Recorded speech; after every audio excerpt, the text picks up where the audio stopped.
اعوذ باللہ من الشیطان الرجیم بسم اللہ الرحمن الرحیم استغفر اللہ ربی من کل ذنب واتوب علیہ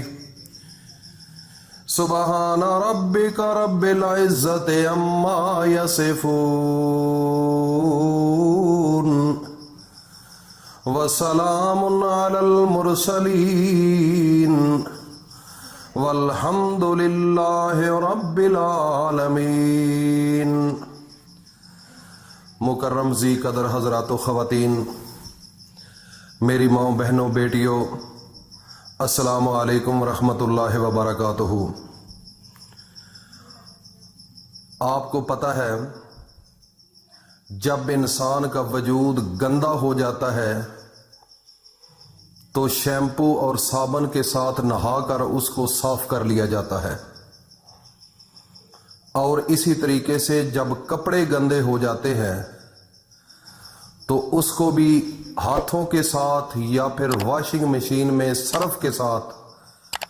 اس کو دھو کر مکمل طور پر واش کر لیا جاتا ہے۔ تو واش کرنے کا جو طریقہ ہوتا ہے، صاف کرنے کا جو طریقہ ہوتا ہے، اگر آپ کے کپڑے گندے ہو گئے تو صرف کی ضرورت ہے یا پھر صابن کی ضرورت ہے۔ اگر آپ کا وجود گندا ہو گیا ہے، کوئی گندگی لگ گئی ہے، مٹی لگ گئی ہے، کوئی آئل لگ گیا ہے یا کسی قسم کی اور چیز ہے، اگر وجود آپ کا گندا ہے تو پھر آپ کو صابن یا شیمپو کی ضرورت ہوتی ہے۔ تو پھر اس سے کیا ہوتا ہے؟ جسم صاف ہو جاتا ہے اور کپڑے بھی صاف ہو جاتے ہیں اس طریقے سے۔ لیکن جس طریقے سے میرے نبی نے بتایا ہے کہ اگر آپ یہ شرط کر لیں تو اس سے وجود ذہنی طور پر بندہ خوش ہو جاتا ہے اور ذہنی طور پر بندہ مطمئن ہو جاتا ہے کہ اب میرا وجود بالکل پاؤں کی انگلی سے لے کر سر کے بالوں تک صاف بھی ہو گیا ہے اور پاک بھی ہو گیا ہے۔ اور اسی طریقے سے کپڑے بھی ہیں، جب اس کو صاف کر لیا جاتا ہے تو پھر کلمہ پڑھ کر شرط کی جاتی ہے تو وہ کپڑا بھی ذہنی طور پر ہم مطمئن ہو جاتے ہیں، ہماری مائیں بہنیں بیٹیاں ہمارے بھائی بزرگ سب مطمئن ہو جاتے ہیں کہ ہم نے کلمہ پڑھ لیا ہے لا الہ الا اللہ محمد الرسول اللہ۔ تو ذہنی طور پر ہم مطمئن ہو جاتے ہیں کہ یہ اب کپڑا بھی پاک ہو گیا ہے، اب ہم اس کو پہن کر مسجد میں جا سکتے ہیں، اللہ کے سامنے سربت سجود ہو سکتے ہیں۔ تو یہ ایک دنیا کا نظام ہے اور یہ حقیقت پر مبنی ہے۔ تو اصل جو مقصد ہے ہمارا بات کرنے کا، یہ تو میں نے ایک بات سمجھائی ہے، انسان کے وجود کے اندر کچھ پرابلم ایسے بن جاتے ہیں جس کی وجہ سے رزق کی تنگی آ جاتی ہے، گھر کے اندر بیماریاں آ جاتی ہیں، گھر کے اندر پریشانیاں آ جاتی ہیں، ذہنی طور پر سارے گھر والے ڈپریشن میں چلے جاتے ہیں، ایک دوسرے کو پیار دینے کی بجائے نفرت دینا شروع کر دیتے ہیں، ایک دوسرے کے ساتھ محبت سے پیش آنے کی بجائے آپس میں ایسی باتیں کوئی قدرتی نکل آتی ہیں کہ گھر کے اندر فتنہ فساد بننا شروع ہو جاتا ہے۔ جب انسان گھر سے نکلتا ہے، جس انسان سے بڑی توقع ہوتی ہے کہ یہ انسان میری عزت کرے گا، میری رسپیکٹ کرے گا، مجھ سے اچھا برتاؤ کرے گا، لیکن وہ بھی کسی نہ کسی وجہ سے وہ بھی آپ کے خلاف ہو جاتا ہے۔ اس کے اوپر کبھی غور کیا ہے کہ اس کی وجہ کیا ہے؟ میرے بھائی اور دوستوں، میں آج آپ کو سمجھانے کی یہ کوشش کر رہا ہوں، یہ فقط اور فقط صرف اور صرف آپ کے اعمالوں کی وجہ سے سب معاملات خراب ہیں۔ اگر آپ اپنے آپ کو درست کر لیں، اپنے آپ کو بہتر کر لیں تو یہ معاملات ٹھیک ہو سکتے ہیں۔ تو بہتری کا کون سا طریقہ ہے اور یہ غلطیاں کون سی ہم سے غلطیاں ہوئی ہیں جس کی وجہ سے یہ معاملات بنے ہیں؟ وہ غلطیاں یہ ہیں کہ آپ نے گناہ کیے ہیں، جھوٹ بولا ہے، آپ نے زنا کیا ہے، آپ نے کوئی چوری کی ہے، آپ نے گھر کے اندر اپنے والدین کا احترام نہیں کیا، اپنے بچوں سے محبت نہیں کی،